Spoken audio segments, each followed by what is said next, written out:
Welcome to Watch, Review, Repeat. This is the podcast where two best friends discuss the latest in film and television and then do it all over again the following week. My name is Colton Brown, and joining me is Andrew Meadows. Colton Brown. Good evening to you, sir. Yeah, good evening to you. Oh, well, thank you. How's life treating you over there? It's treating me pretty good. I leave tomorrow bright and early to go to work? Bahamas. No, that's not work. What? That does not work. Bahamas. I am taking a cruise to the Bahamas, dude. I'm taking Friday off work. I'm taking Saturday off work. I'm off normally on Sunday. And, excuse me. I'm taking Monday off work. What? You're dipping into next week as well? 3 days. Look at my hand. The absolute madman. Also, what is going on with your hand? I know our listeners can't see it, but your hands. It looks like the color of mahogany, doesn't it? I was gonna say this is a very oddly specific reference, but Iron Man 2, Sam Rockwell in that film, anytime he holds his hands up to the screen, he's got like fake orange tanned hands, and that's what I'm seeing that's what out of you right now. It's fake orange. I rub my body in. Can we get the cuffs off this guy? He's not an animal. You're not an animal. Come on. Fucking Sam Rockwell. Lord have mercy. Yes, this is tan lotion. Okay. But it's not over my body or anything. I'm still very pale. I may have assisted in somebody in a lathering. Okay. All right. I see. You're taking. But I am for the now team. stained. You look like I'm a ridiculous asshole, but it's for a reason. Oh wow! It's only on the one hand. Wow, that is horrible. I wore a glove to try to protect my hand. Obviously, the glove was a waste of time and money. But anyways, I didn't spend it, so it's okay. Classic Andrew move. That's it. Anyway, yeah, we're talking about a movie on this episode. One of our favorites. Well, it's a reimagining or a remake of perhaps one of our favorites. I'm not sure if this one's going to qualify as it. We'll have to find out. We'll have to talk about it. One of our favorites. Yeah, a certain Disney cartoon classic by the name of The Lion King, coming to us from Johnny V himself, Jon Favreau. Second of his adaptations over at Disney, following the likes of The Jungle Book, and it's we talked about it. I think maybe a couple episodes ago, or maybe even last episode. I'm not sure. Kind of middling reviews coming in for this, and kind of surprised everyone. So I guess we'll just have to weigh in ourselves and see where we fall on it. I'm curious to hear your take, but we'll get there. We'll get there in just a little while. Do you have any fun facts? Maybe just one. I'm not going to be picky, but the original Lion King is the best-selling film of all time. Like home media? Like home media, selling? Right. That includes VHS, DVD, and Blu-rays, amongst other formats. But yes, it is the best-selling movie of all time. Lion King. Really? But do you own it? Do you own the best? I do. Okay, me too. I guess I feel like we're just cherry picking some statistics, but that's at least two sales right there that we can account for. That's at least two. So. And I know I owned it when I was a little kid. Yeah. I had the VHS. I had the white way back in the day. The white foamy VHS box. Yes. Mm-hmm. The ones that Disney's came in. Yeah. It's awesome. It's totally awesome. Sold amongst its formats, it sold 47,500,000 copies as of Wikipedia. I don't know. Wow. Yeah, it's quite a lot. Wow. Owen Wilson followed by Finding Nemo. Says, Finding Nemo's the second. Well, that's mighty impressive. It's a thing. Disney owning the world. I mean, I guess what's new, but turns out they've been owning it for a long time. Lion King is Finding Nemo Disney. It is. Yep. Yep. Snow White and the Seven Dwarfs. I don't know that it technically was at the time, because there was once upon a time a separation between Disney and Pixar, but no, like many things, it's just a division of Disney, so. The Lion King, Finding Nemo, Snow White and the Seven Dwarfs, Beauty and the Beast, 1992. So all Disney movies, effectively. All Disney movies, and then Titanic's there. And technically a Disney movie now, but doesn't quite count. But I got you. Aladdin. Definitely a Disney movie. Avatar. Technically a Disney movie now. But again, sort of cheating as well, but still. Followed by Spider-Man, which is Sony. Right. All right. I think we can definitively say that's the first one that's not a Disney movie. But then back to The Little Mermaid, Cinderella, Shrek, Toy Story. Shrek's not. Shrek would be Universal. Is it? Okay. All right. Well, there you go. There's 2 in the list. DreamWorks, which I think is a subsidiary of about Universal. About my fun fact. But the best-selling, it's a good trivia question. I may have supplied this trivia question to a trivia game host. You submitted it? What did you say you did? I may have submitted this question. It's the best-selling film of all time, and it's The Lion King. Fun fact. Interesting. Well, the more you know. The more you know. The more you know. Anyways, let's talk about some news, man. What do we got? Well, I want to start and talk about some pretty well. First of all, it's a pretty heinous thing that happened because it kind of is something that's worth talking about. Happened pretty much a week ago exactly, and I almost put it on the Comic-Con episode, but I kind of figured it'd make more sense to hold back on it and kind of see how things had developed from when we had recorded. And what I'm talking about is the arson attack that happened over in Kyoto, Japan, at an animation studio there. I feel like, given that we're about to embark on a series of bonus episodes centering around a Japanese animation studio, I feel like it's not Studio Ghibli that was involved in this or anything like that, but still, I was just kind of figured the timing of that was really kind of heartbreaking. And some crazy guy. I don't know if they know exactly a whole lot about this guy, but some allegations of plagiarism or something like that. But it seemed like the guy's definitely got a lot of issues. I mean, literally set the building on fire, cost the lives of 33 people that worked at the studio, the animation studio. So I think I'm reading here that it's Japan's worst mass casualty incident since World War II, which is insane. That's outstanding. In some ways. Kudos to you, Japan. Well, it's insane in a way that, for Japan, it's one of the most horrifying things you could think of, and for America, that would be a Tuesday.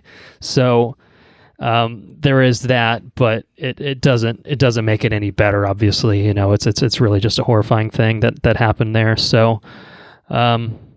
I wanted to mention it. I'm not really wholly familiar myself in terms of what Kyoto Animation has done. I know they've been around since 1981. They have a series called Violet Evergarden, which I think is on Netflix, if I'm not mistaken. And they've done lots of things over the years, just kind of stuff that's not necessarily been kind of within my spectrum of things that I've watched and enjoyed or anything like that. But nonetheless, that's crazy. I'm reading the Deadline article. It said that 70 people were in the building, 33 died.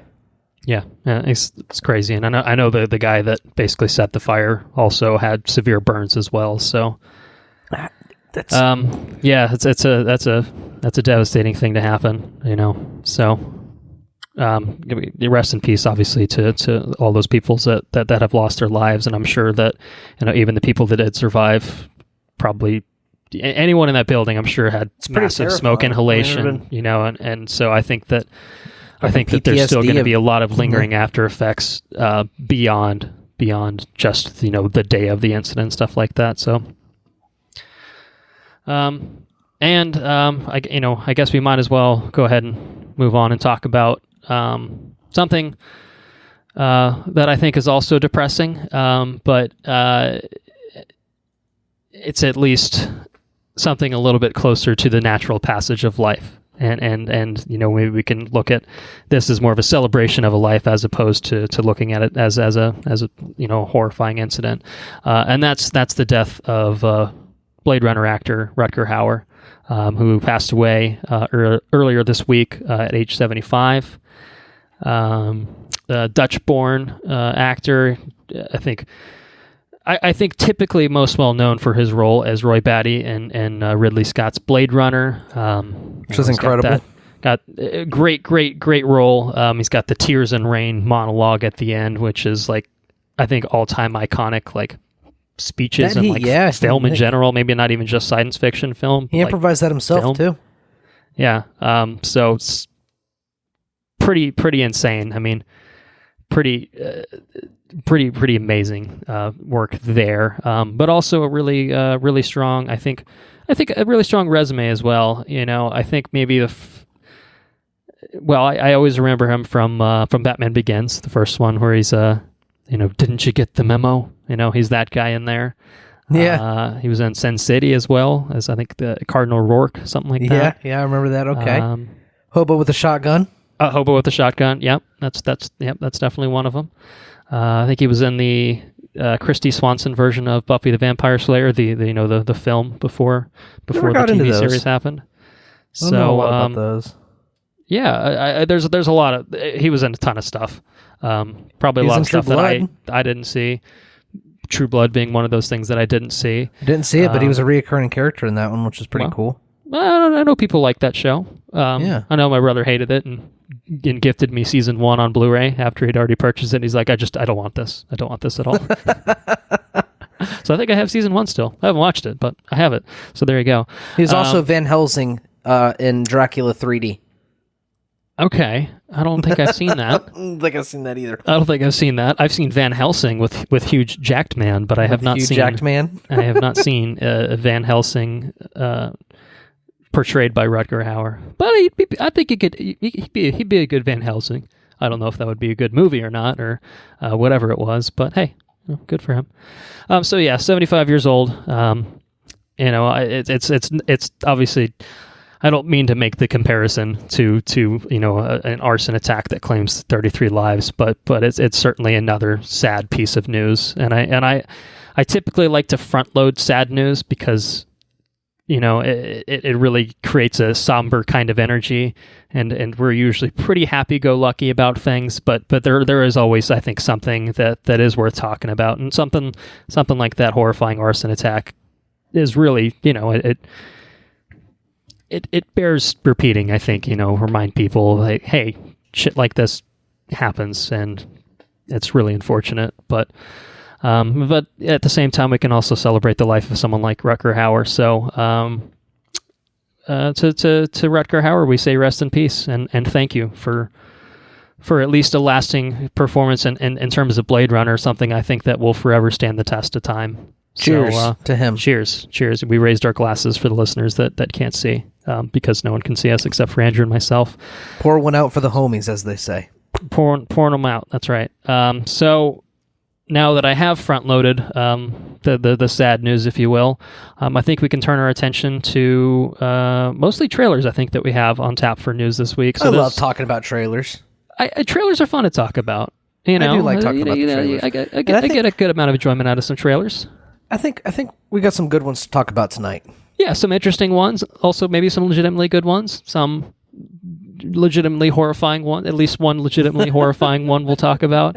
There's a lot of these that kind of came out around the time of Comic-Con, but they weren't specifically debuted at Comic-Con, so we kind of held them back, which probably turned out to be a genius move. Otherwise, we definitely would have cracked 3 hours on that bad boy. Because, I mean... that was a long episode. Look... I feel like I say it at the top of almost every episode. I was just like, this one's not going to be 7 hours long, 18 hours later. Just like a hard cut. We have, I think, 6... That was a fun episode, basically, trailers to talk about. No, I really enjoyed it, but we have certainly gotten, I think, more and more long-winded as of late. I wonder if we'll see how this one plays out. I'm not going to make any promises because I'll almost certainly break it immediately. But I wonder if there's a correlation between alcohol intake and the length of our episodes. I think there is. And I mean, I'm sipping on a brew right now. I believe you're sipping on some wine over there. Some Trivento Argentinian. So we're gonna put that hypothesis to the test, and we'll see what this ends up being. But yeah, you got a trailer you want to talk about, right? I know you got a few, but what's the first one you want to talk about? A Beautiful Day in the Neighborhood, dude. Little Tom Hanks action. Yeah, we're gonna little Mr. Rogers action. Slowly ramp away from the somber news. Okay, and go into which. A Beautiful Day in the Neighborhood is it looks like an outstanding movie. I think that's going to be a very, very, very good movie. It'll probably make you cry, but for the trailer that you, almost did. That you want to cry, like a feel good cry, like a God damn it, Mr. Rogers kind of cry. You're just a fucking good dude. You're a good dude, Mr. Rogers.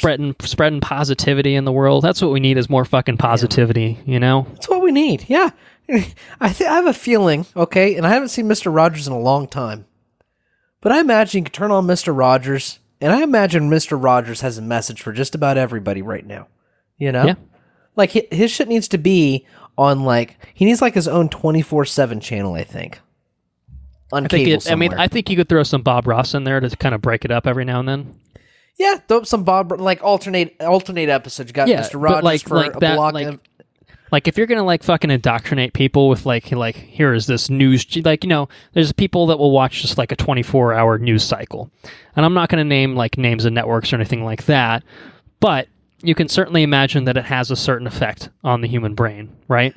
Right, and, absolutely. And I think that if you replaced that with a Mr. Rogers and Bob Ross, like just 24-hour block of programming, that would be like the happiest. Clockwork Orange style. Yeah, Clockwork Orange like style. It's somewhat dystopian, but at the same time, I actually think you might end up with a better world. You would end up with a better world. Like you just end up with, you know, like you get cut off in traffic. You're just like, well, he just needed to get somewhere fast, didn't he? Yeah, you know, he needed to get there faster than I did. Yeah, that's right. And he'd just be like, I'll just go a little slower. That way he can get in front of me a little faster. I love you, time. neighbor. I love you, dude.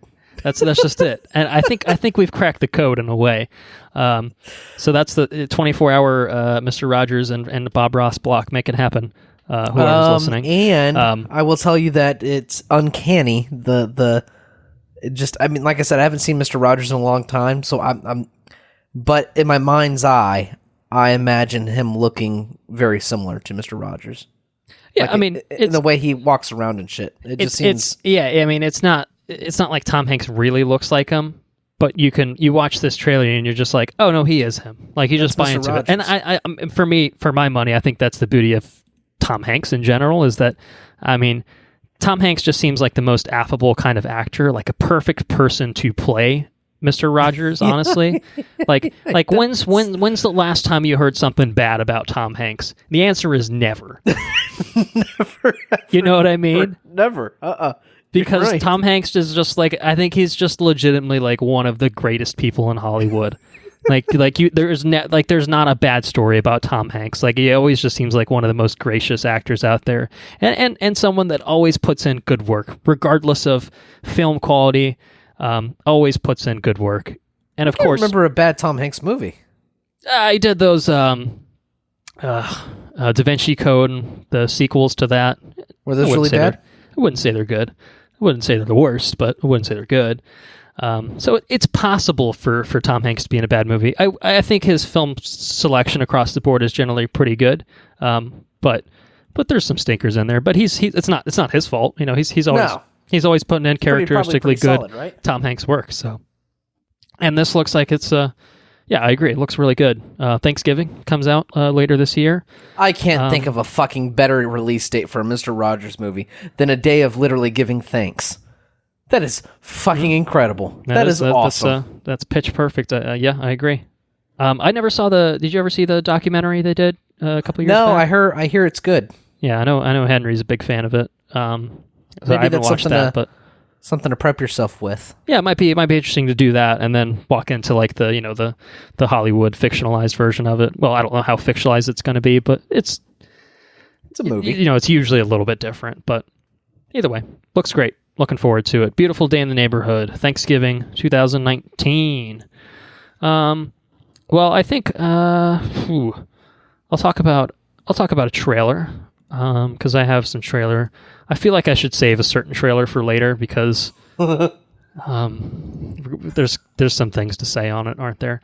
How about we talk about Jojo Rabbit, the official teaser trailer for that? That shit looks hilarious. Oh man, this looks. I'm all in on that. This is like 100% my shit. It looks great. So this is the next film from writer and director Taika Waititi, also known as Taika Waititi. Taika Waititi. And I think what he did, he did Ragnarok last. So this is kind of him going more back to like his indie vibes with Hunt for the Wilder People, which is fantastic. Never saw it. You should watch it. It's really good. It's really good. He did the vampire movie? Yep. What We Do in the Shadows. Also which was great. awesome. Yep. Mm-hmm. And, this is tackling a topic I think that's sure to stir up some controversy, if I had to guess. But it looks brilliant. I love the style of it. The visual style of it looks great. And the ridiculousness of it all looks Hitler youth? great. Hitler Youths. Right. Yeah, and there is I spotted the Sam Rockwell. So we talked about him earlier. So I didn't spot him. He's the one that's shooting the gun like kind of under his leg and towards the beginning of the trailer. Oh, okay. Yeah. Right on, man. I got done. Cast. I went to the barber today, and I was talking about we always talk about movies when I go to the barber, and we were talking about billboards outside of Ebbing, Missouri. 3 billboards, yeah. Yeah, and it's like I really like Sam Rockwell. Dude needs to play in more movies. Well, I guess He's going to be in one right here. Yeah, that's We can that's cool. definitively say that. He'll be joined by the likes of Scarlett Johansson, and Taika Waititi himself playing Adolf Hitler. Dolph. Hey there, Dolph. Yeah, so I'm gonna read the synopsis on this because I feel like it kind of. Like I said, I think we're totally sold on this, but I feel like if you don't understand who Taika Waititi is, if you don't understand, I think what's going for you, this could rub you the wrong way. So I feel like it's worth at least kind of talking about what this is intended to be. And what I think he's going to do extremely successfully. Very because boldly, it looks like great, the first fucking text, it says what it is. Well, I guess that's true. What does it say? It's a satire right up front, basically. This is a satire. Yeah. Well, they're like, let me make sure that people get what's going on. But it's Taika Waititi. It says this is the synopsis straight from the description, brings his signature style of humor and pathos to his latest film, Jojo Rabbit, a World War II satire that follows a lonely German boy whose worldview is turned upside down when he discovers his single mother is hiding a young Jewish girl in their attic. Aided only by his idiotic imaginary friend, Adolf Hitler, Jojo must confront his blind nationalism. Which sounds great. I mean, it sounds like it's applicable to modern day shit, doesn't it? It sounds like a really creative way to tackle things that obviously still are relevant today for some reason, and in a way that's irreverent while still, I think, being authentic. I think that's kind of going to be the key. So October 18th, 2019 is when this is coming out, and looking forward to it for sure. Me too. Sounds pretty great. What else are you looking forward to, or not looking forward to? I tell you, I'm looking forward to Ad Astra, dude. Yeah, we got a second trailer for it. The cool thing about Ad Astra, I think, is that it looks like it takes place in a usually your science fiction movies, they're set so far in advance. They're set so far in the future, I should say, that whoever the characters are have perfected space travel. They got cool looking spaceships. They've got this. They've got that. There's a sequence in Ad Astra where there's some sort of warfare. There's something going on the moon, and they look like they're in modern day lunar vehicles. You right? Talking about? Yeah, like the two. So it's like it's combating each other. Yeah. It looks like it takes place in a world where space travel is definitely moved along, but it's not so far to where it's unrecognizable. It still feels like our world, just maybe just a few years down the line. Right. Yeah. Which is pretty interesting. It's also interesting that I think it's going in a unique place, I think, from the trailer anyways, there's a line in there. It's, space exploration isn't always noble. And then it goes forward into that battle sequence on the moon. So I don't know. I think it looks interesting. I like Brad Pitt. So I think it's probably going to be. Definitely. Well, we should all like Brad Pitt. Like Tommy Lee Jones. He's pretty great. Yeah. I don't know how much of them we're going to get. But that's true. Well, I feel like they're probably intentionally holding back on what's going on with his character to not totally spoil the movie, if I had to guess. Just kind of based on how his role is in the plot. I just feel like that's kind of it's a big hold on to that card. I got to say, for my money, this is a way, way better trailer than the first one we got. I think the first one was kind of too ambiguous. Generic sci-fi kind of thing. I'm like, okay, cool space and stuff like that. But we've had some pretty cool space movies lately. Interstellar was pretty solid. Gravity, we've had some good stuff, and this one's This one to me is interesting because I hear what you're saying about it still kind of feeling closer to our world, or maybe those are the words that I used than you agreed with. But either way, Yeah. it feels close enough, but there is kind of a little bit to it. Like, obviously, kind of the fucking they're shooting at each other on the moon or whatever. Like, that's probably not happening, within the next year or so. But it feels subtly different in interesting ways while still feeling real, I guess. It's really cool. I feel like the visuals are cool. I feel like just the thematic hook of it seems a lot more interesting in this trailer. And I think just maybe by virtue of it just being a better fucking dad's edited lost trailer. in space. We need you to find your dad. Yeah.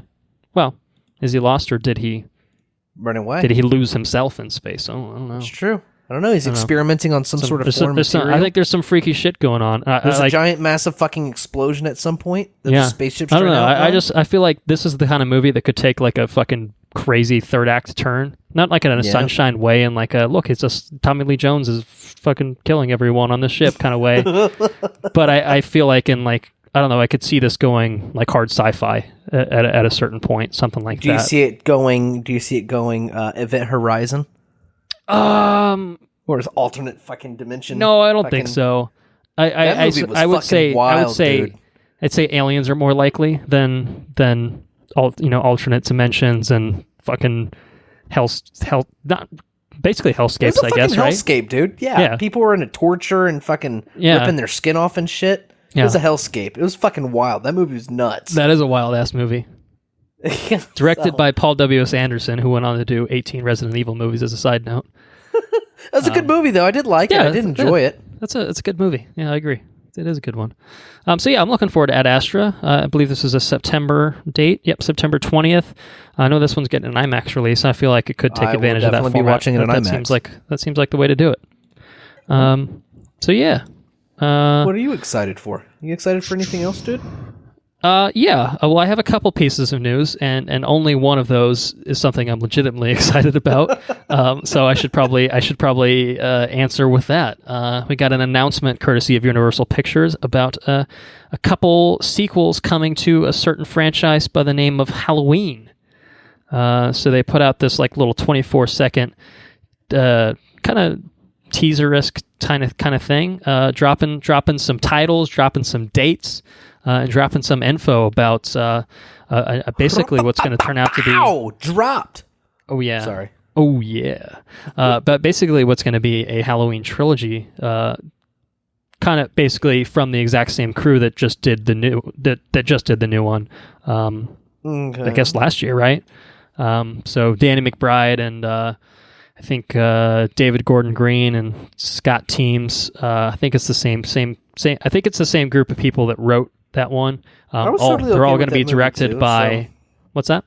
I was totally okay with that movie too. So. Yeah, it was pretty cool. It wasn't like amazing, but I quite liked it. They're all going to be directed by David Gordon Green, who did the first one. When I say the first one, I mean the first one that was the sequel to the actual first one, the actual John Carpenter one. But I think people got that. So yeah, they've announced Halloween Kills is going to be released on Friday, October 16th, 2020. And less than a year later, Halloween Ends will be released on Friday, October 15th, 2021. So it's a very quick turnaround for all of these. They're just getting it all. They're fucking filming everything at once. Yeah, I wouldn't be surprised if they do that, but at the same time, you can probably keep the budget on these low enough that you probably wouldn't need to. But they're saying that it's the saga of Michael Myers and Laurie Strode, so I think the expectation is that Jamie Lee Curtis will be involved in these next two as well. So that's pretty cool. Yeah. I enjoyed her character. Yeah. She kind of turned into like the T2 Sarah Connor, like kind of obviously somewhat fucked up and traumatized by her experiences and kind of basically shaped herself into a badass, but also someone that's simultaneously a lunatic as well. That has kind of pushed her family away as a result of that, but understandably so. And her purpose is being fulfilled. Like there's a reason I formed myself into a badass. Now fuck Michael Myers. Come on in my home. I dare you. Happy Halloween, Michael. Boom. Fucking owned him. But apparently not, because he's going to be in 2 more movies, so I guess he's fine. He's back from hell. He's back. So yeah, Halloween. That sounds cool. I'm in on that. That sounds like it's up my alley, I would say. It's up mine. And I tell you what else is up my alley, which the last movie was not very good, but this one looks pretty cool. And that's The Kingsman, sequel to The Kingsman. Prequel. What was the sequel to The Kingsman? There's Kingsman 1 and there's Kingsman the Second Kingsman, I believe. I guess the names. Oh, okay. Oh, right. It's what following the trope of Secret shitty Service names. and the Golden Circle. I think that's what technically speaking. And this is a prequel to the Kingsman. It's like it looks like it. I mean, I would assume it's the beginning of the Kingsman. Agency. Yeah. I do enjoy me some Ralph. What's his name? Ralph Fiennes. Ralph? No, Rafe. Okay, I do enjoy Ray Fine, also known as Ralph. It doesn't look like that. But trust me. Is it Ralph though? Does it look like Ralph? Oh no, it's definitely it's written as what you would typically expect Ralph to be, but his name is okay. Ralph. Good. I don't feel bad then. I just don't. I'm good. Well, it totally looks like it should be Ralph Fiennes. Yeah, like just reading it on paper. Okay, that's how I always known his name. His name's Ray though. Ray. So more than there's just like a PH sound at the end, like Rafe. But Rafe, when it goes into his last name, it kind of blends as like Rafe Fine. Okay, Rafe Fiennes, right. Something like that. Okay, so I gotcha. Well, he's in it, and I always enjoy him. I think he's pretty good, and I think he looks pretty good in this movie. And looks like it covers a unique place in history. Looks like, what is that, Rasputin? Is that Rasputin in there? It sure looks like Rasputin to me. Yeah, and so I don't know. I'm down for that. Like a World War I, pre-World War I time frame. Looks pretty cool. Yeah, this looks way more interesting than Kingsman, the second Kingsman, turned out to be. And I like the vibe of it. I mean, it's still Matthew Vaughn, still kind of directing this one.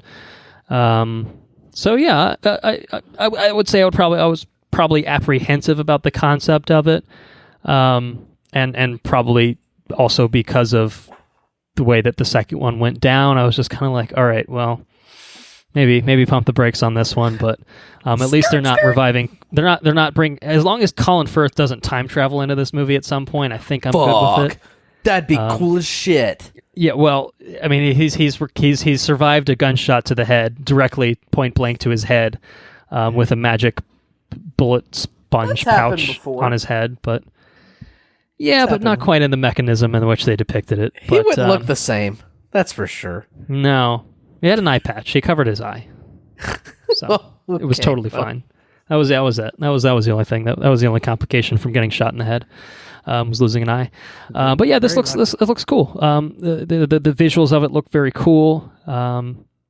It seems like the setting of it could add a little bit of freshness to it, because it honestly, for most of the trailer, it doesn't really feel Kingsman-y, like in that sort of unique Kingsman-y style I think that we've gotten. But I think you see some flashes of it towards the end. Yeah, well, maybe they're not there yet. Maybe by the end of the movie, they'll be like, "Oh yeah, now we're the ultimate badasses" or whatever. So you do see a training sequence. They're training out there in the field with a knife. Yeah. Mm-hmm. But I mean, like I said, aside from that, you don't have a whole lot of uber badassness. So we'll see what happens. You know, I mean, we'll see. Yeah. All right. Well, you know what time it is. It's time to talk about the Cats trailer. We need to have a serious discussion about the Cats trailer. Okay. It's not the first time we're going to talk about computer animated cat-like creatures on this episode. However, I will say that at least our main topic of this week will not involve horrifying depictions of cat-like creatures. It's fucking weird. Is it weird? This is legitimately unsettling. One of the most just absolutely fucked things I've seen in a long time. Yeah. I mean, like I thought Sonic was fucked in terms of the design. No, Sonic's not fucked. And like that was bad enough that the Paramount was like, "Oh, buddy, we gotta reanimate Sonic and delay this movie like half a year or whatever."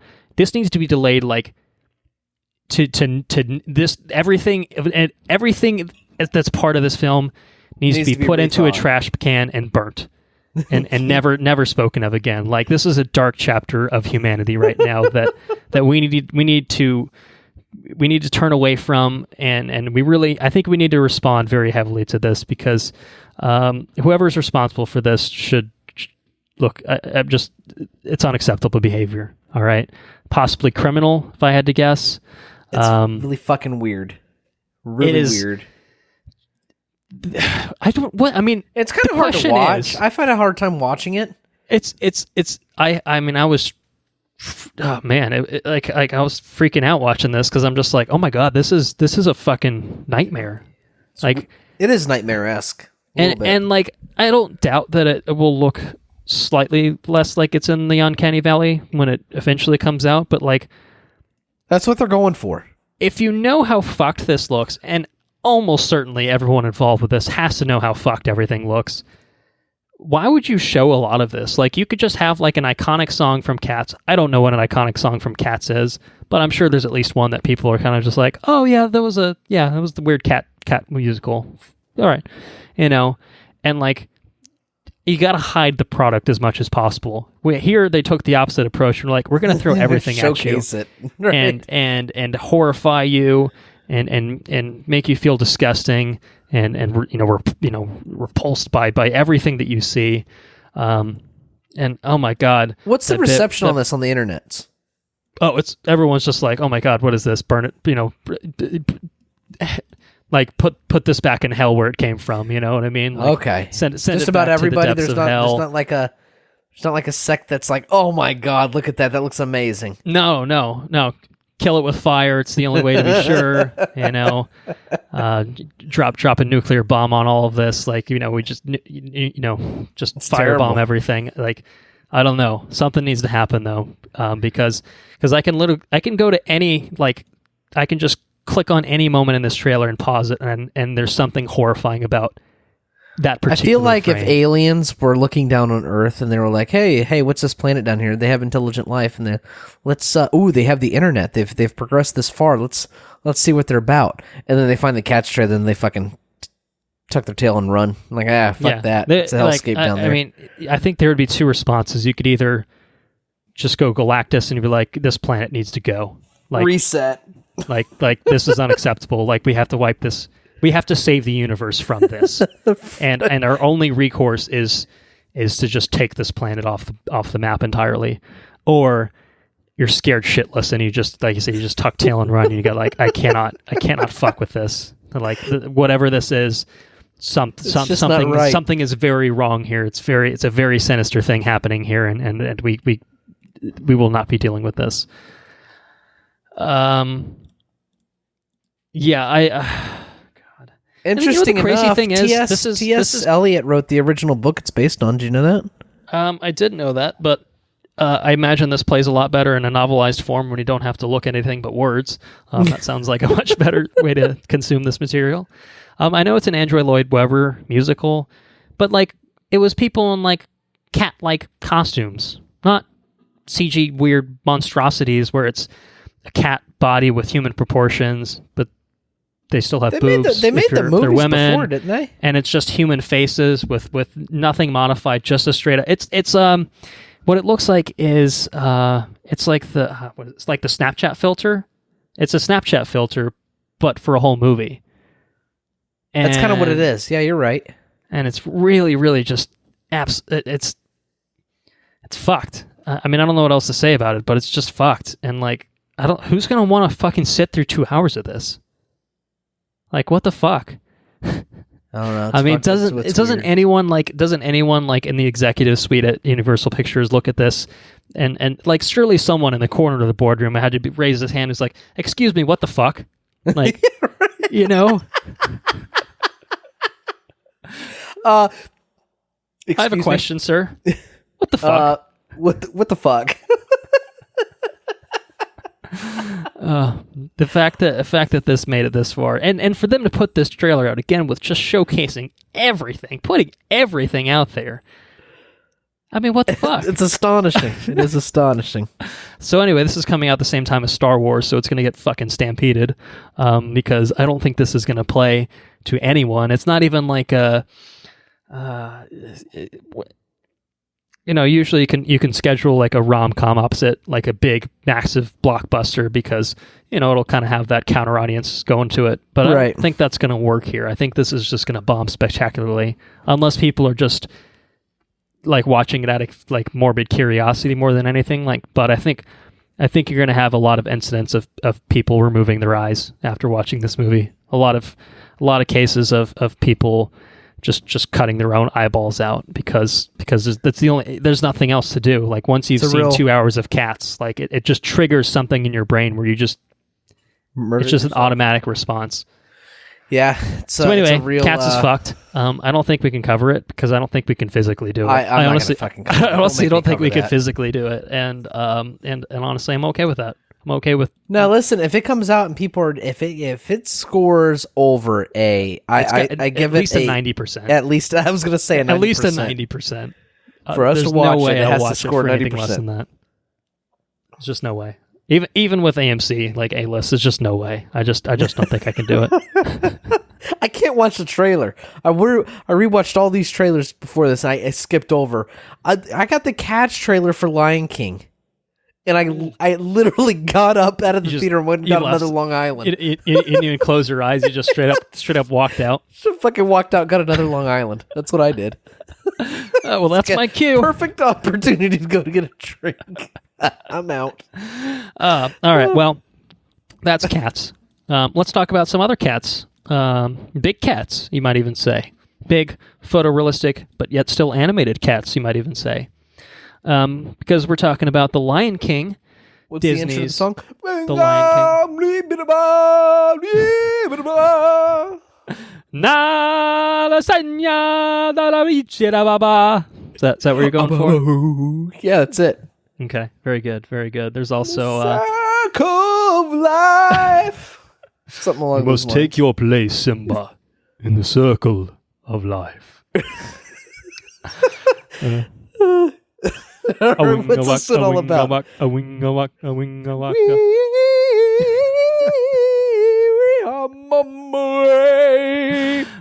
People are probably hating us right now. They're like, yeah, that's enough of that. Thank you very much. Thank you very much. We had 10 minutes of you talking about cats. Now you guys are making everything worse. Yeah. Lion King, written by Jeff Nathanson, directed by Johnny V himself, Jon Favreau.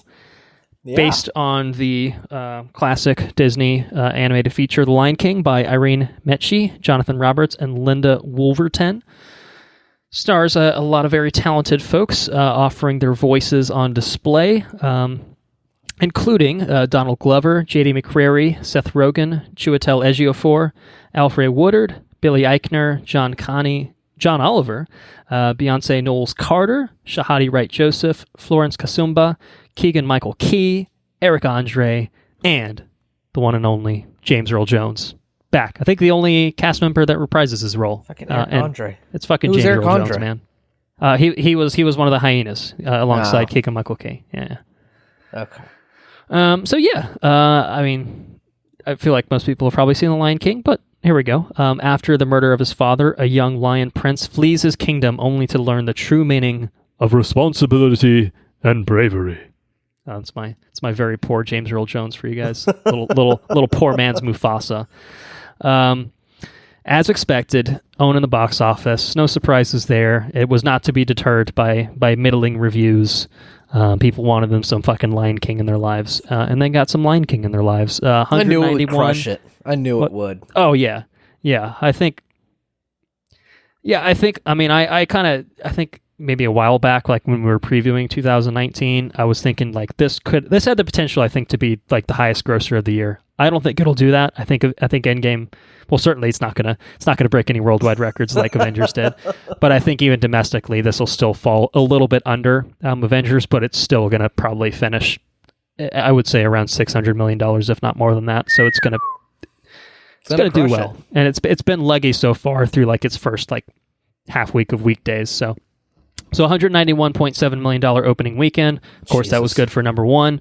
As of the Wednesday numbers, it's at $260 million total domestically. So like I said, it's almost halfway to 600, and I think that it'll get there, I think, without breaking too much of a sweat. That marks the largest July opening ever, with that opening weekend figure. And depending on how you look at this film, it's also kind of setting a couple other different records. So you could say that this is the largest animated film opening ever, because, again, this is technically an animated film. It is purely an animated film, and we'll obviously talk a lot about the technical prowess behind this film, because that's kind of, I think, probably the biggest selling point. Yeah. But you could also say that this is the largest opening for any of the Disney live-action remakes, which, again, I think going by the technicalities of it, not technically a live-action film, but it's designed to mimic that. So anyway, you spend it, lots of money. Worldwide, sitting at $713.6 million. Jesus. So it will easily crack $1 billion. No problems with that. And as a side note, purely as a side note, Spider-Man Far From Home just broke $1 billion, which marks a first for the Spider-Man franchise. So congrats. And that also means that Marvel Studios, all three of their releases this year have all cracked $1 billion. So Captain Marvel, Avengers Endgame, and Spider-Man Far From Home have all brought in a lot of money. And with the crazy amount of money that Endgame made, I think it's like $5 billion between just those three movies. So, like, Jesus, fucking hell, man. So yeah. That's where we are with the box office on The Lion King. I would love to be an executive at fucking Disney. Lord have mercy. You know, is it the gif of Woody Harrelson just rolling around and like wiping his tears with money? It's basically that. It's basically every day at the Disney executive offices. Imagine it being like that Leonardo DiCaprio movie, Wolf of Wall Street. Yeah, that's what the Disney executives are. So you're saying at some point the FBI is going to be like, hey, there's some shady shit going on here. We can't allow this to happen anymore. But I can't keep getting away with it. Yeah, I'm really curious to know your thoughts on this new iteration of The Lion King. I know you were pretty hyped about it. I was very hyped about it. Lion King's one of my favorite movies ever. Okay. We didn't talk about it, I guess, but we talked about that. It's one of our favorites, kind of at the top. But yeah, I mean, I'll turn it over to you. What do you timeless got? Classic Original movie. New one. So I was really excited to get a Lion King movie, right? But this movie has a lot of shortcomings. It wasn't everything I wanted it to be. Now, I purposely did not rewatch The Lion King in preparation for The Lion King.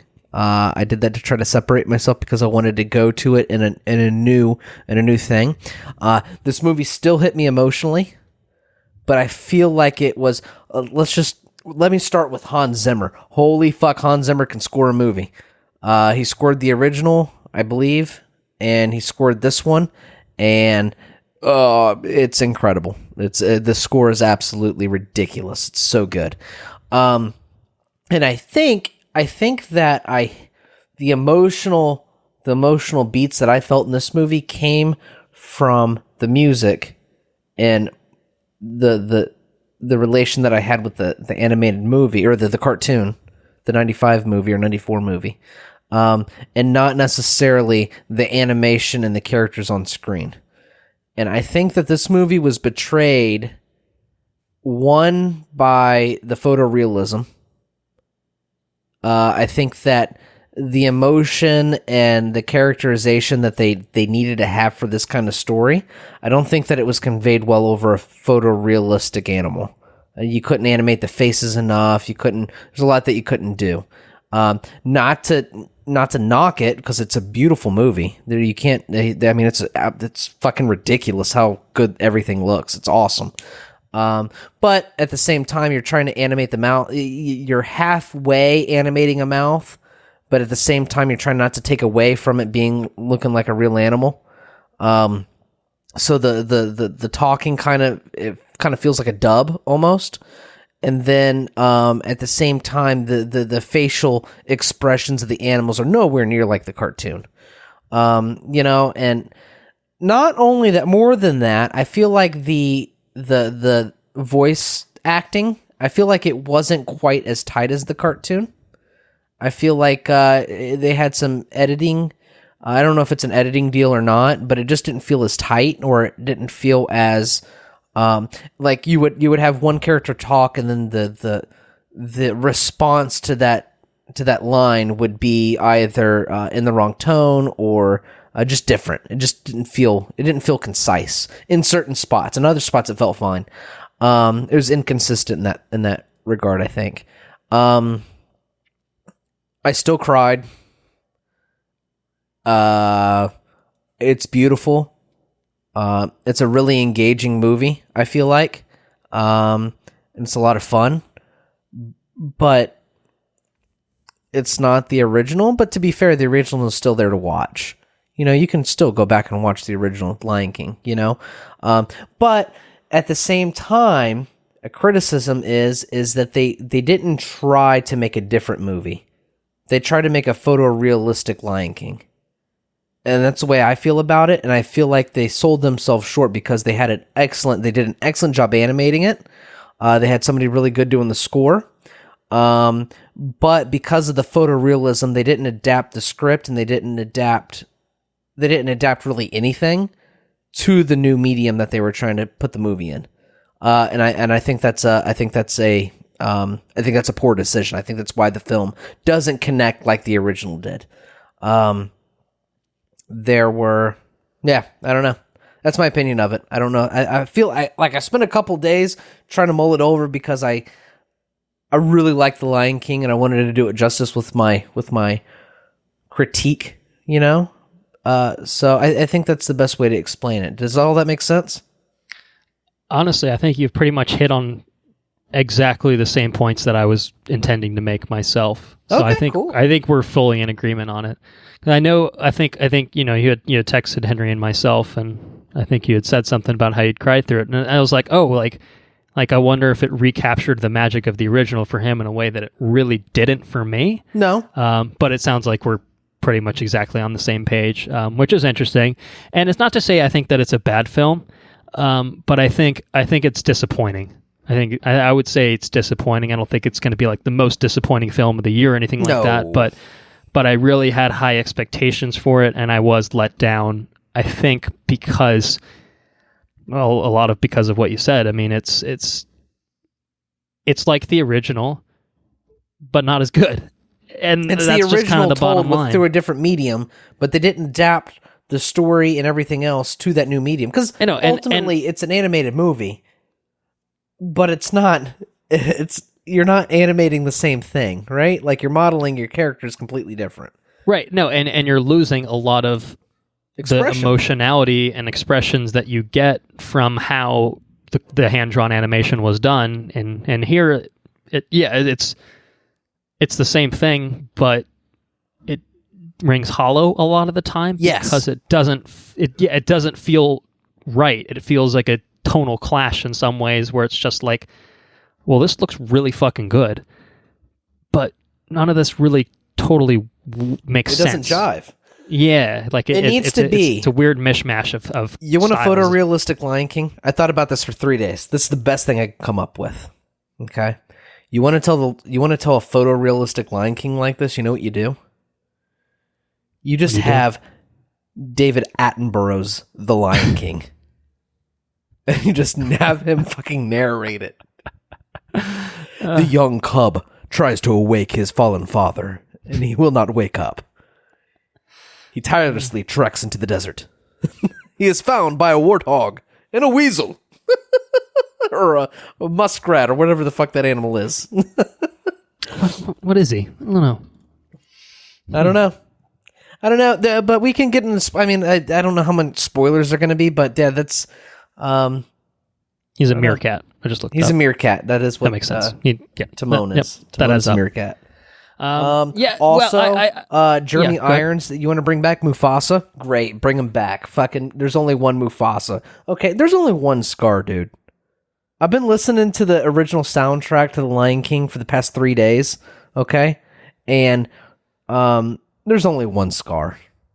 Jeremy Irons fucking owns that role. There is no one else to play Scar, as far as I'm concerned. I don't know about your opinion about it, but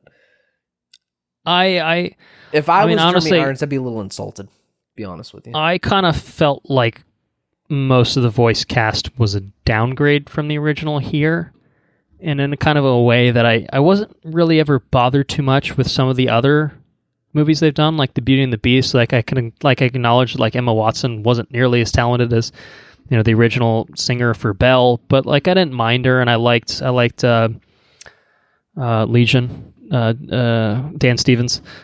Blanked on his name for a second there. Like I enjoyed the arrangements of that, and I felt like they were kind of like it was still pretty good. I enjoyed that.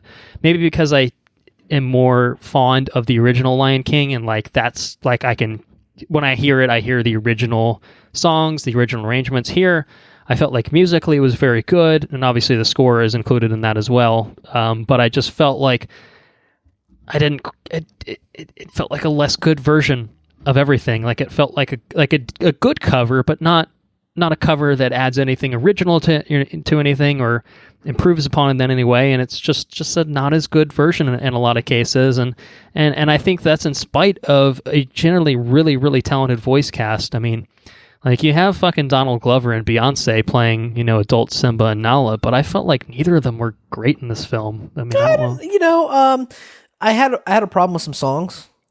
Maybe, and I think maybe that's what it is. I just kind of, I didn't like. I think narratively, I have problems with it as well, and maybe they're true of the original because I did the same thing where I was just like, I know, just based on how I read the reviews, people were just like, it's the cartoon, and that's what you're getting, which could have been fine, I guess, but I think you can certainly understand why the reviews came out the way they did. At least I can. I can look at that, and people aren't saying it's a bad movie. People are just saying like it's not anything new. It's just not as good. And that's fine. If you wanted to remake the cartoon, right? Like for example, if you wanted to have The Lion King, you wanted to remake The Lion King, have DreamWorks do it. Yeah, you could do like a 3D animated one. You mean? Yeah, just do it. Have DreamWorks do it. You could remake the entire movie in DreamWorks, and you'd have a really. I'm not sure. I'm not sure why Disney's going to shop it out to a rival studio, but sure. Well, I mean, not DreamWorks, but Pixar? whatever. Pixar or Pixar do it. Disney's own. Yeah, have them make it. Yeah. Okay. Because I don't have a problem. My biggest problem was the clash of the photorealism and the lack of expression with the and I think that's an interesting point. I think that the photorealism is simultaneously the biggest strength of this film and also the crutch. It's the biggest weakness. Yeah, for sure. the worst part of the film, or what lets the film down overall. Because, I mean, I don't think I've said it, but the technology here it's got to be some of the most insane technology we've ever seen in a film ever. I mean, absolutely groundbreaking in every way whatsoever in terms of what they've pulled off. Like it. It's never beautiful. seen anything like it, and it looks fucking astonishing. Like, there's never a moment, I don't think, in this movie, even what you talked about with like them animating the mouths to talk, like it's jarring for sure, but it still looks really good.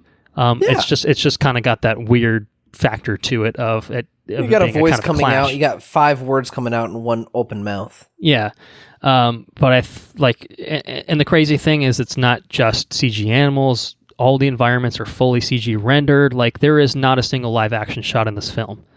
It's amazing. And it's insane. And I know that like Johnny V was using some crazy ass like VR technology to basically direct the film. I don't know. Like what they did was totally insane.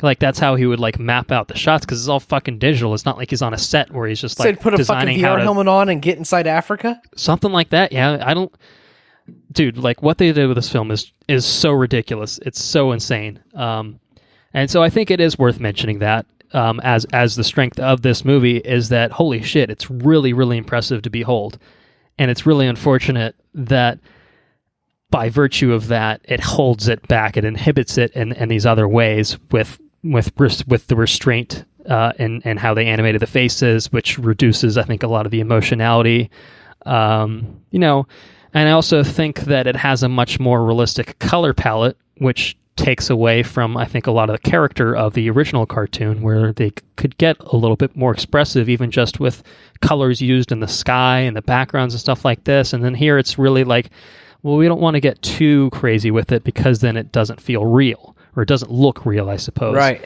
And I think that I understand the decision in terms of the context of what they were going for, but I think that at a certain point, I think in the development process, it would have been beneficial to take a step back, kind of like what you've been saying, and like, how do we do this in a way that makes it feel less like a clash, I guess. And I think I'm going to say something wild here, and certainly something I did not expect walking into 2019.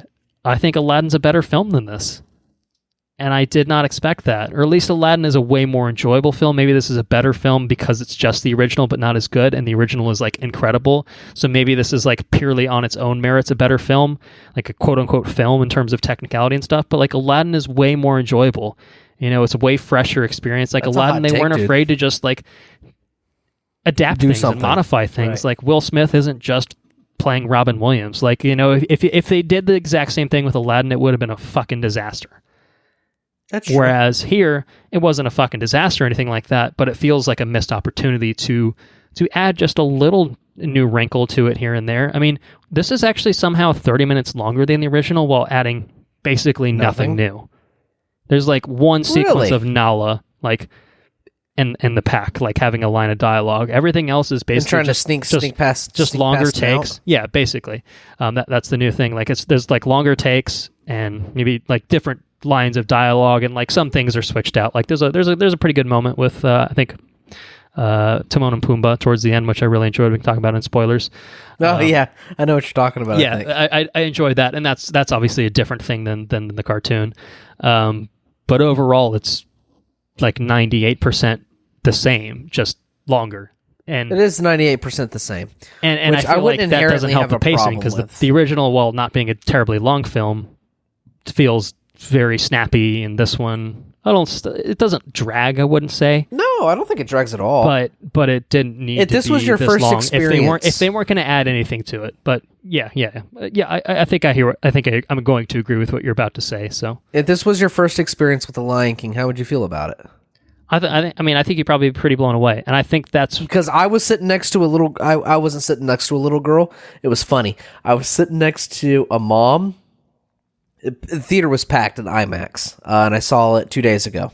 We're recording on Thursday. It came out on last Thursday. Right. So I guess it's been out almost a week. But I was sitting next to a mom and a little girl, right? And when Mufasa come up on screen, she goes, "Ooh, that's my daddy." I couldn't help but laugh. Wait, hold on. Did the mom say this, or did the little girl say this? No, the mom said this. And the little girl said, "Shut up, Mom." You know, she's trying to watch the movie. When my daddy. Yeah, when the stampede came down, or like when he entered the gorge, I should say, I'm like, oh no. And the mom's like, she looked over at me. The little girl had no idea. Oh yeah, right. And then when it happened, that little girl was shook. It was amazing to... I don't have any kids. It was amazing to experience The Lion King for the first time. I think you adopted a child for 2 hours of this runtime. Yeah, it did. Oh man, it was amazing. Little girl was fucking rocked. Rocked to her core. Yeah, by Mufasa, dude. So, you know, we have our experience and our ties to the original. Now, we can critically say what we think this movie's lacking. But we're always going to have that little girl's impressions with the first one. You know what I mean? Yeah. So it's to say that what I disagree to say that I think that the what's it called was better. But I think that this movie's better, but we only know it's a missed opportunity. If you've never seen The Lion King before, I would still think that it's a it's a you have to acknowledge its shortcomings. You have to acknowledge that it does clash. But it's still good. Still real good. Yeah, no, I agree. I think we can go ahead and slide into recommendation. Yeah? Yeah, we can slide into recommendation. I mean, I would say, going off of what you're saying, I agree with you in the sense that if this is your first time that you can experience The Lion King, I think that this is going to play really well. And obviously it's making a lot of money, and I'm sure a lot of that is nostalgia driven, but a lot of that is parents with nostalgia for the original bringing their kids, and it probably, with sharing with daddy mom, dude. Right. And I think that's really cool. I think that's kind of why this movie is doing as well as it is, and I think that's a cool thing, purely as a form of updating the film to bring it to a new audience. I think that's totally cool because you could say that Disney could just drop the original into theaters as just a big re-release. They don't make cartoons, but like that it would anymore. Make a few $1 million. It would not make $200 million. You know what I mean? Like it's the technology behind this. It's the fact that Disney is doing this new version of it that excited people and excited us as well. But I think that it has that appeal because it has that potential to create this new brand, to inspire new audiences, and I think that's a really cool thing to do. And that's why I don't mind Disney doing all these live action stuff. And like, obviously my preference is for them to try to do something new, but that's coming from the perspective of, well, I was raised on the original, and there are people that are going to be raised on the live action movies now, and I think that's cool. I think that's a really cool thing, and it.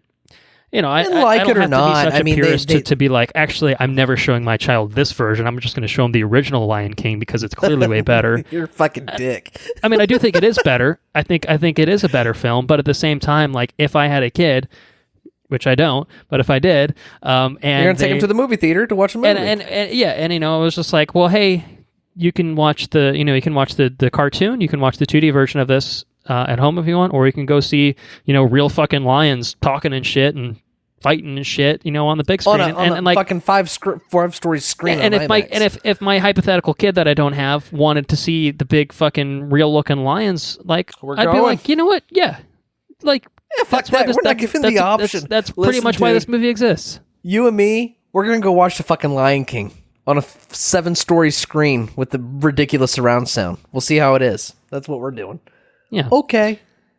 So it's cool. It's cool. It's a cool thing. I think it's cool. I think that's the biggest appeal of this movie. I think in general, as like a general recommendation, I think that's where it's going to find it's the most success, and that's where I would heartily recommend it. Is that if you can, if that is even close to, I think what it's going to be for you, I think that it's worth it from that standpoint.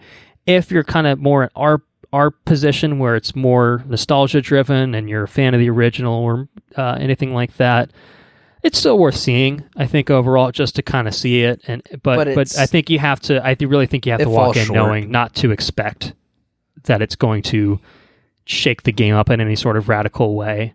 I think any sort of emotion you feel from this movie is because you know the original. It's going to be derived from your previous understanding of the characters and stuff like that, because I feel like there's just not enough in, I think purely within a bubble, there's not enough in this movie. It's not enough in the animation techniques to make you feel particularly empathetic towards anyone, I don't think. Like they're charming, right? And like it's fun, and I enjoyed it. And like Timon and Pumbaa are fun, and like Hakuna Matata or whatever, but like it doesn't pack the same sort of punch, I don't think, that the original does. No. And I don't think that's just nostalgia goggles suggesting that. I think that it's hampered by its biggest strength and the photorealism. But they needed to tell the story differently is what they needed to do. I think they just needed to, instead of just doing more or less a carbon copy, they could have taken like 75% of the broad strokes and just altered it in a way to make it mesh a little bit better. Right. Whether or not that includes a David Attenborough, commentary running atop it, that would have been fucking. I would watch the shit out of that. They need to get him to do a fucking Blu-ray commentary. Right. That would be excellent. So why are we not sitting in the fucking boardroom of these places, dude? I think we would sell some shit. We need to call up David Attenborough. We're going to get him in here to do a commentary over The Lion King for bonus features on the Blu-ray. I mean, sounds pretty great to me. So if you had to pick, would you say theaters recommendation for this? Just Blu-ray? Where are you at with it? No, I'd recommend it. Sure, I'd recommend it in theaters. I don't think it's the best movie in the world. I don't think it's the worst movie in the world, but I would say that it's an experience nonetheless. I mean, experiencing that, because I mean, if you want to recommend it on a technical prowess, it's not the best written movie. It's not the best voice acted movie. The score is outstanding. The music is awesome. The animation is absolutely, I mean, it's renowned. I see this getting nominated for something, just on animation standpoint. Right. It's absolutely fucking bonkers that they were able to generate the sort of imagery that they have. So, I mean, if on a technical standpoint, I can soundly recommend it just for the visual splendor that you see. As far as a complete cohesive movie, I think it's lacking in certain areas, but it is an experience you can share with your children if they've never seen the movie before. It's an experience if you know the original. I don't think it's the best movie in the world. I think it's definitely got a lot of shortcomings. We'll dive into those in the spoiler section. But it tries to be the original, but it's definitely not. But I still had a really good time with it. So if you have affection for the original, go see it. And I think that the affection that you share for the original will shine through this remake, and you'll feel the same kind of things that you felt with the original. And if you've never seen it before, then this is your introduction to The Lion King. Go see it. Or if you just want to appreciate movie making, it's a ridiculously well animated movie. So go see it for that regard if you want. So yeah. There's a lot of reasons to go see it in movie theater. I think so. Yeah, I think I'll overall end up saying it's worth checking out in theaters. I think for one reason or another, whether you're in it for the technical prowess of it, whether you're in it because you love the original and you're curious about it, I think it's worth forming your own opinion on it. Absolutely. For me, in terms of, I think, my reception to it, I'm probably closer to, a Blu-ray, if you will, if you wanted to do a sliding scale of equating that to like great. I think it's good.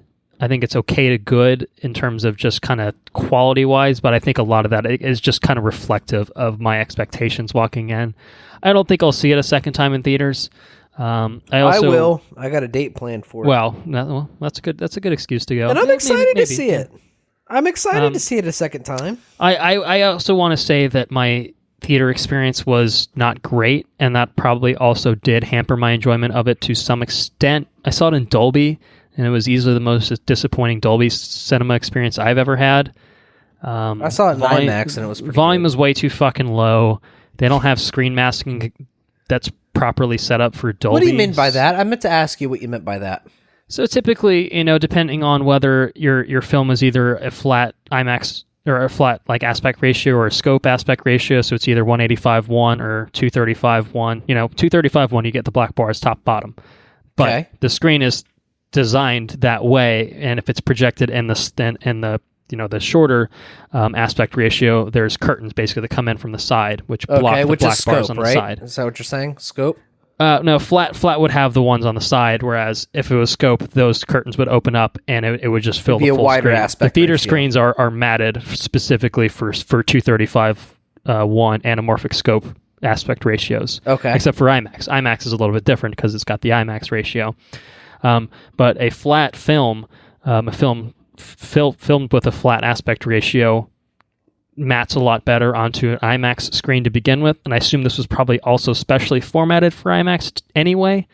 It looked really good where I was at. I had no complaints. So the Dolby, it was a smaller screen that wasn't using the whole aspect ratio, which that's fine. That's obviously how it was designed to be filmed.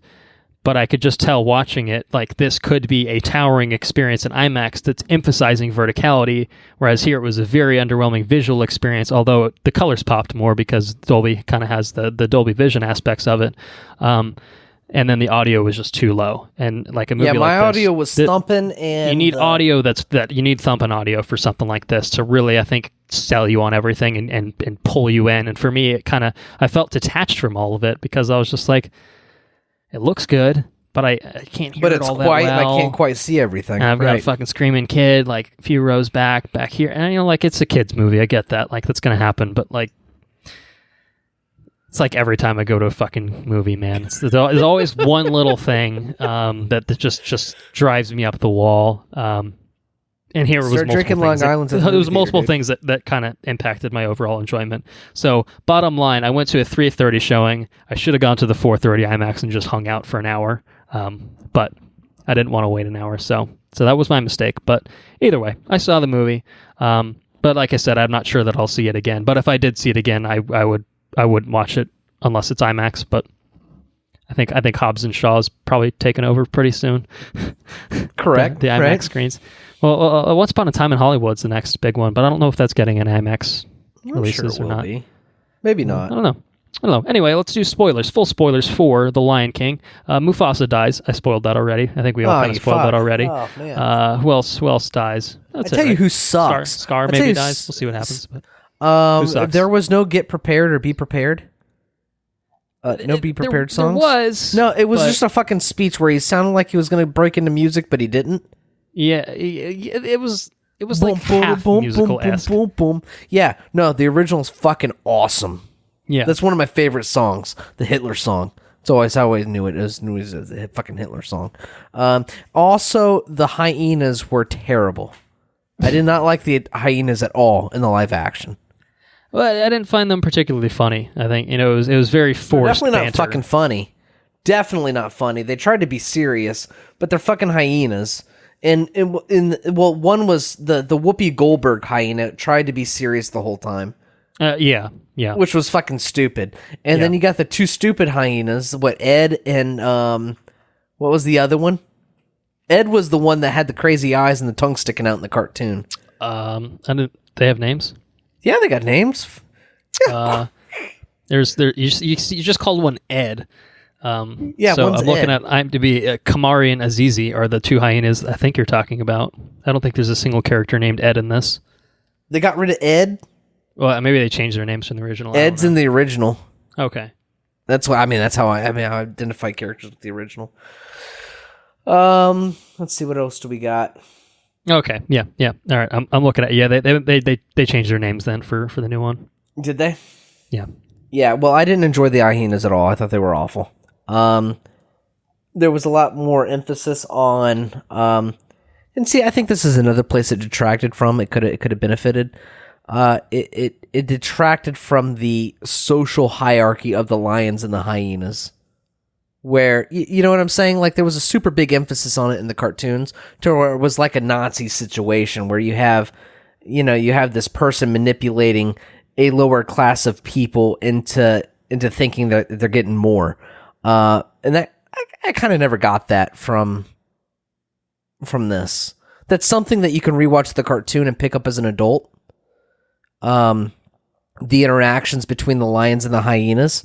Because, I mean, even like even Simba as a cub disrespected the hyenas to a certain level. You know what I mean? There was an apparent disrespect there. And you got that manipulation from Scar, right? But you never got that in this. At least I never picked up on it. No, I feel like I just didn't feel like anyone was as convincing as the original. Like Chiwetel Ejiofor, I think, made a good Scar, but he's not Jeremy Irons, and like Scar was like legit fucking badass. He was a cartoon character villain. He was a cartoon villain. Yeah, a proper one, and here, like, it's not a bad villain. I think, like, certainly this is a better villain than Jafar was in Aladdin, to make that comparison again. Definitely. But it was still missing a step, overall. I did like John Oliver. I thought he was pretty great. I thought he was great too. Okay, I talked about that with the barber. It's like, yeah, John Oliver was fucking good, dude. I mean, you and I are obviously fans of John Oliver to begin with, but I didn't find it distracting in a way that, and like, he's not. It could have been. To be fair, he's not Mr. Bean. No, he's not Mr. Bean's. He's not Mr. Bean. What's the fucking character's name? Zazu. Wazoo? Zazu. He's not... Mr. Bean is a different Zazu than John Oliver. But he's one of the few characters that did a very good job of changing the fucking person. Also, not Joe Rogan. Joe Rogan? No, not Joe Rogan. What's his name? The Joe Rogan Experience is Pumbaa. Yeah. Seth Rogen. Seth Rogen. It's Joe's cousin with a different last name. Slightly different. Seth Rogen did a good job with Pumbaa. He didn't sing the same, but I feel like he was a unique experience as Yeah, but I wasn't trying to just emulate it. Right. Yeah. I liked Billy Eichner as Timon, but I felt like he was a little bit more in the style of emulating the original, though, compared to Seth Rogen's Pumbaa. I agree. The thing we talked about earlier, by the way, was the Be Our Guest bit. Yes. Which was awesome. I thought that was awesome. I agree. That was really fun. What else do we have? I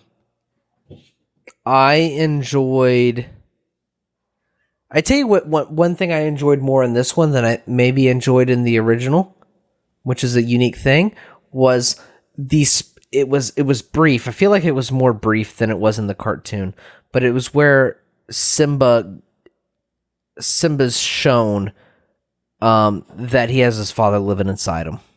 I felt like that was a really good spot in this movie versus the original. He's like looking at the reflection in the water. Right. Yeah. I kind of felt like Rafiki was a nothing character in this, though. Rafiki was a nothing character. He was terrible in this movie. He was missing his stick. He was a all lot the shit less with of the staff, and I was just like, well, that didn't go anywhere. They didn't do anything for me. Right. Yeah. I did call out. I felt like I called out in my mind. I didn't call it out in the middle of the theater, but it's like, where the fuck is Rafiki's stick? Where's his staff? You know? He's supposed to be like this wise sage, and he has no fucking staff with coconuts on it, or melons, or whatever the fuck he's toting around on top of his stick. He also never cracked a melon either.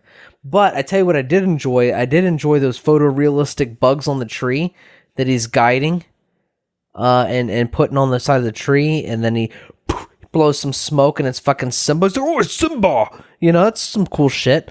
I tell you what I thought was absolutely ridiculous, too, not to rant, but it's fucking Lion King. If I'm going to rant about fucking Lion King. It's the fucking tuft of hair that goes from, like, the valley across the desert into the ants into Rafiki, right? And a giraffe eats it and shits it out. Yeah, what the fuck is that? That was totally ridiculous, right? Did you laugh about that? Yeah, I was like, I mean, like that's what it's like. What are you doing? I guess that's different. You know, they did add something new there. I guess that's one of those things where you added 30 minutes to my viewing experience. But you could have just cut that out, and I don't think you lose anything. No. Yeah. Rafiki could have just had a fucking vision of Simba. That would have been fine. It would have been perfect. I feel like I was more on board with like the first half of this movie. Like I felt like everything with like Kid Simba was really good, and then I think kind of I don't remember if it's the way in the original because I do actually want to go back and rewatch it just to kind of have a more immediate comparison to make, but I haven't had a chance to do it yet. But I wanted to kind of view this one purely on its own merits first. I don't know how sudden it is in terms of pacing, because to me it felt like with this one, like as soon as they kind of had the time jump, the time skip that they aged him up into, Simba. And how is he getting swole on fucking bugs and shit? I don't know. I don't know if I'm buying that, but it's the fucking original vegan diet, dude. I think Simba might be eating some animals on the side. They're like, hey, have you seen Tim? No, I don't think so. How many bugs? We need to ask David Attenborough this. How many bugs is a lion to eat in order to sustain? Here we observe the young cub eating a great amount of bugs. A young cub will need to eat 3 million bugs to survive. That's it. Per day. Yeah. The average caterpillar provides 0.25 calories per day. It's like, what? A lion needs to intake 2,500 calories for a healthy diet. Anyways, and that's a unique thing about Simba. Simba's not built like his father, and he's also not built like Scar. Simba, Simba didn't outpower anybody. He always gets taken. He gets taken by Nala when he doesn't know it's fucking Nala. Shredded by Nala every time Right. they have a little tit-tat-tit. So. And to be fair, he got shredded by fucking Scar too. Yeah. He's just smarter than Scar. So it's a unique position because I think that's one of the good things about Simba that you really don't pick up on, unless you're an older viewer. I'll tell you my viewpoint on Simba. Okay. So, it's called out in the cartoon and in the live action movie, or the future animated film, I should say, that Mufasa got the brawn and Scar got the brains. Right? That's what they say. That's what they say. Now Simba's been living on that vegan diet, hasn't been eating animals or nothing like that. Not to call it vegans or anything like that, but I mean, there's lack of protein, let's just say. And he's been living in the jungle. He also hasn't had to fight. He hasn't had to do anything. He's just been living a leisurely life, right? But he does have the values instilled from his father in him, right? He goes back to Pride Rock and he fights Scar. He's not as big as Scar. I think Scar's bigger than him. I think Scar's a bigger lion. Would you say that? Then Simba? Yeah. He's also got fighting experience. Where Simba's never had to fight another animal in his life. Not without getting his ass kicked immediately, no. Right. So, I feel like Simba's like the blend between him and Scar. Between Mufasa and Scar. He's like the in-between. You know what I mean? And he's just, I mean, like, he's fallen off the rock, but he's more, rather than just getting taken by Scar, and thrown off the cliff or whatever, he bites at his fur and fucking climbs up, I don't know what I'm getting at here. I'm kind of rambling at this point, I think. Well, but I feel like Scar didn't get all the brains because I feel like very loudly announcing that I killed your father as you're about to kill Simba was probably not a savvy move. Like, that's true. Maybe whispering it in hushed tones so that Simba feels the impact, but then everyone else behind him doesn't hear it, and they're like, "Actually, what the fuck? How did you see his eyes?" Yeah, I was like, I don't know. It feels like a bit of an oversight to me, but that's Scar for you. He's so egotistical. He doesn't even give a shit, man. He just thinks he's going to get away with it. It's true. He's the king. But he just Scar, couldn't wait to be at king. At the same time, Scar doesn't feel. I don't know about Scar in this movie. It's not the same Scar. It's not the same. Yeah, I think that's what it is. It's just not the same, and certainly losing most of Be Prepared doesn't help either. Be prepared sets the fucking stage for Scar. I feel in a big way. Yep. But anyways, that's what I got. Yeah. That's what we got. I mean, what else do you have on the line? Yeah, I only have one more thing to say. I think I kind of started a thought and didn't quite finish it. I was just going to say earlier that I kind of felt like when they transitioned into adult Simba, the film very rapidly picked up in pace and in a way that didn't work for me. And in a way that honestly didn't really feel like the same characters in general. But I don't know if that's the case in the original movie because I haven't seen it in a little while, but I don't recall that being the case. To me, it felt very jarring, the transition from kid to adult Simba, and just the way that the kind of plot played out. To me, it was just kind of like he runs into Nala, and then like they immediately recognize and are like, let's go back, and then the confrontation with Scar happens, and then the movie's over. And I'm just like, I mean, I guess, but I didn't really get a whole lot out of Simba really finding fault and kind of everything. Like, I just, to me, a lot of that just kind of felt very, very rushed. And it's just like, I mean, I get the broad strokes of what was happening because I've seen the original and I see that, Simba as a character goes through this journey, but I just didn't feel that journey from how they depicted it. But I'd be curious. I do want to go back and watch the original, so that's kind of maybe something I'll put on my plate moving forward, because it's pretty short. And there's no sequences of hairs just the fucking hair flying about around. in the wind. Yeah. So yeah, that's what I got for The Lion King. Yeah, it's got its. I have my grievances with it, certainly. But all in all, still a worthwhile film. I think in the long run. maybe purely on the strength of the original, you could say. But at the same time, I guess if it ain't broke, don't fix it was probably the mentality in making this film. Yeah, I think that'll do it. So it's been a little bit of a short turnaround time between when we recorded on Comic-Con and sitting down for this episode here. But I'll ask you nonetheless, have you been up to anything exciting in the past few days? No. It doesn't have to be exciting, to be fair. Have you been up to anything noteworthy? This week I have I'm starting vacation. I'm going on a little vacay, going on the cruise ship, which is fucking cool. I bought some extra wine at the Publix to pack into the bags in case I go over the fucking drinking limit. There's my girlfriend bought the drinking pass for us on the cruise ship, 15 drinks per day or whatever every night on the cruise. So that's cool. I'm waking up every morning on vacation with free mimosas. Fuck yeah.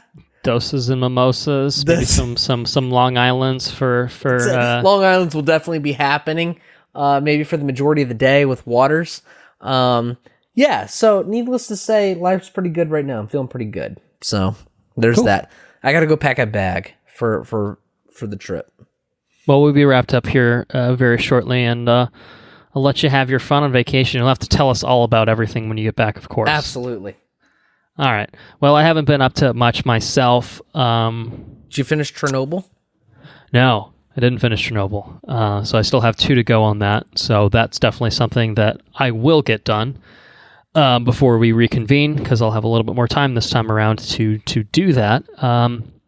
What I did do, I started a series by the name of Chuck, which you might have heard of. Stars Zachary Levi, Shazam himself, and Yvonne Strahovski, and it's fun. It's a fun show. I'm only through the pilot, but I'm kind of enjoying the setup of it. I know Kevin, our friend Kevin, watched it when we lived together in Gainesville, and as I recall, he enjoyed it quite a bit. And it was recommended to me by a certain someone as one of their favorite shows, and I couldn't say no. Okay. I just couldn't say no. So yeah, I'm keen on going on that. I got to finish Chernobyl though. I mean, that's kind of my ultimate priority. And I'm close to finishing it, so that's definitely something I plan on doing. I also want to shout out something that I meant to shout out on the Comic-Con episode, but we were running long, and I didn't want to drag it out anymore, and we're doing a little bit better on time this episode, fortunately. So I want to shout out our good friends at the Ink to Film podcast once again, because they obviously joined us a couple episodes ago for Stranger Things 3, which was a fun episode to record on. And while we were talking to them while we were recording, I told them that I was in the midst of listening to their series of episodes they had done on Children of Men, which anyone that listened to our 100th episode will know is one of my 5 favorite films of all time. It's a pretty great film. And so they did two book episodes, and they did 1 episode on the film. And so I finished their series a little while ago. Like I said, I'd finished it, that I could have talked about it then, but I didn't. What an awesome film, obviously, first of all. That goes without saying, I feel. I've certainly stated my case, at least on the record, as of that 100th episode. But their deep dive on the book was interesting because it's a pretty different book, and Colton did a lot of different things in adapting it to the screen. But the film episode was that's film is my shit. And hearing that was really, really cool. James did a super great deep dive on a lot of the behind-the-scenes aspects of how Cuarón pulled off a lot of the craziness in that movie. The cinematography and a lot was of it absolutely was fucking bonkers.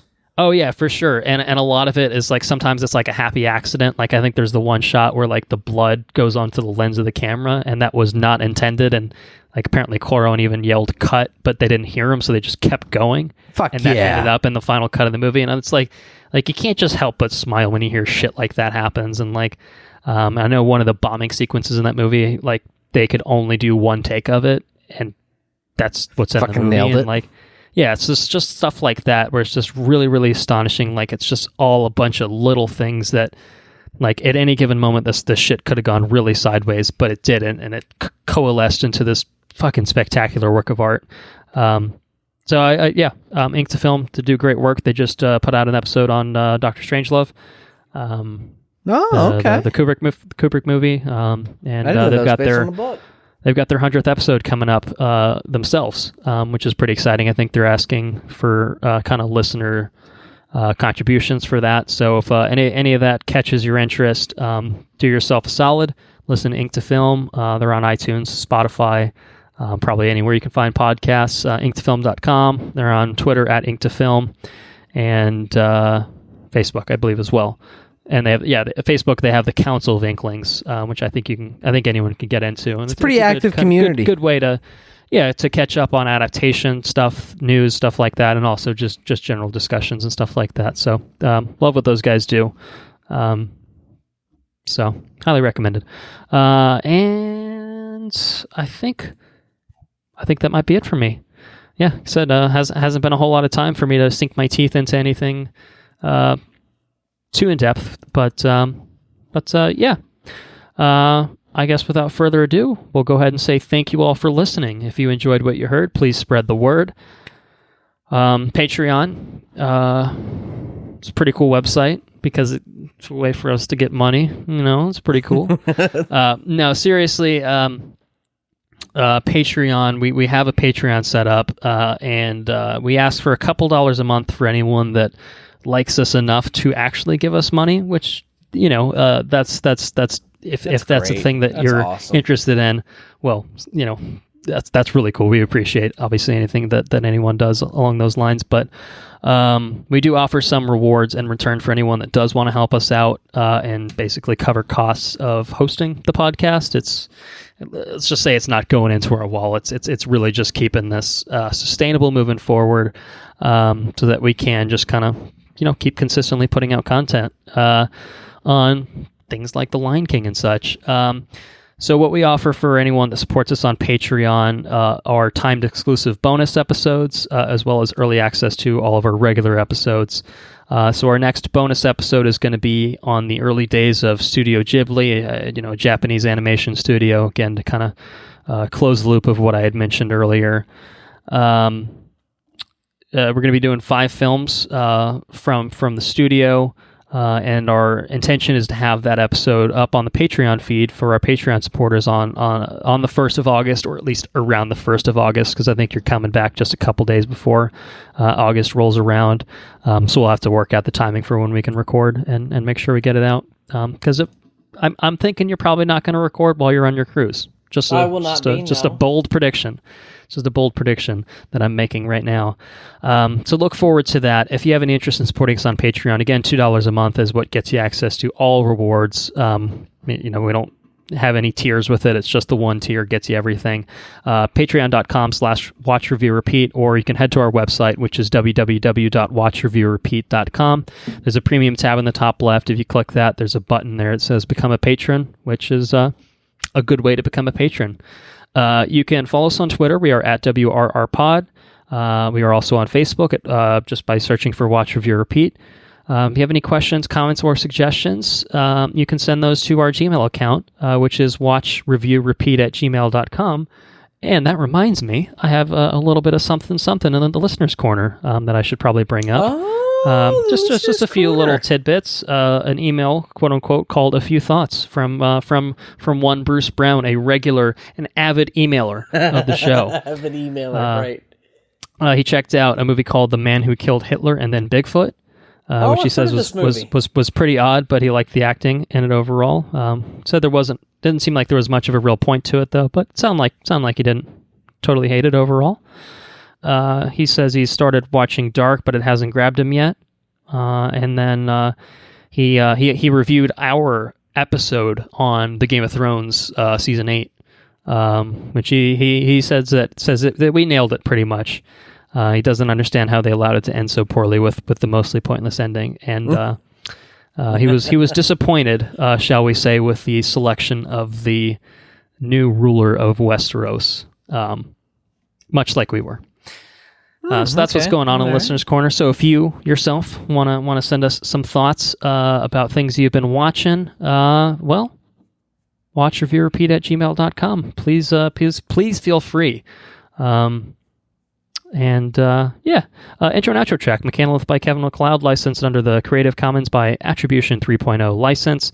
Next episode's going to be on Quentin Tarantino's 9th film, I do believe, Once Upon a Time in Hollywood. Yeah.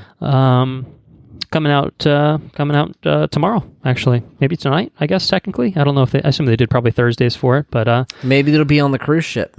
Oh, I don't know. Is that a thing? I don't know. I heard it was a thing, maybe. But I don't know if they have brand new movies, though, or if it's just like newish movies. I don't know. You'll have to find out. We'll have to find and report out. back. But yeah, it'd be pretty rad. I'll be fucked up watching a movie in the movie theater if they got a movie theater up there. Yeah. So anyway, stay tuned for that. Stay tuned for Andrew's review of his cruise to the Bahamas. It's all coming up on our next episode of Watch Review Repeat. And I, for one, am very excited to see what Quentin Tarantino has in store with us. I think the reviews are looking pretty good on it.